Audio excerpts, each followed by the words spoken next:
BNP সরকার ভোটের ফলাফল engineering করে ক্ষমতায় এসেছে বলে অভিযোগ করেছেন এনসিপি নেতারা। চুয়াডাঙ্গা ও কিশোরগঞ্জে জুলাই পদযাত্রায় অংশ নিয়ে তারা আরও অভিযোগ করেছেন যে স্থানীয় সরকার নির্বাচনে কারচুপি করতে নির্বাচন কমিশন দলীয়করণ করা হচ্ছে।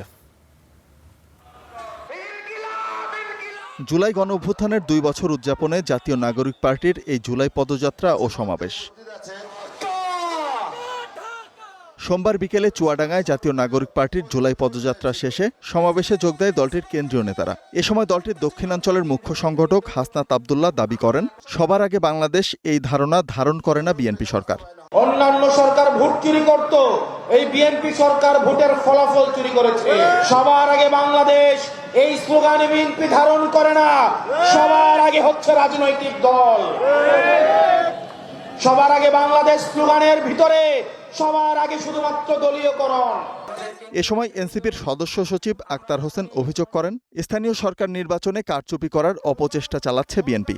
স্থানীয় সরকার নির্বাচনে এবং সামনের জাতীয় নির্বাচনে তারা যাতে কারচুপি করতে পারে, নির্বাচন কমিশনকে দলীয়ভাবে ব্যবহার করতে পারে, সে কারণেই দলীয় ব্যক্তিকে নির্বাচন কমিশনে বিএনপি নিয়োগ দিয়েছে। এদিকে কিশোরগঞ্জে আয়োজিত পথসভায় নেতারা অভিযোগ করেন, এখনো কার্যক্রম নিষিদ্ধ আওয়ামী লীগের কিছু নেতাকর্মী ষড়যন্ত্র করছে।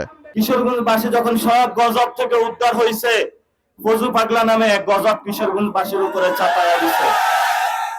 এই কিশোরগঞ্জে কিছু বিচ্ছিন্ন সন্ত্রাসী গোষ্ঠী আওয়ামী লীগ এখন অবস্থান করছে।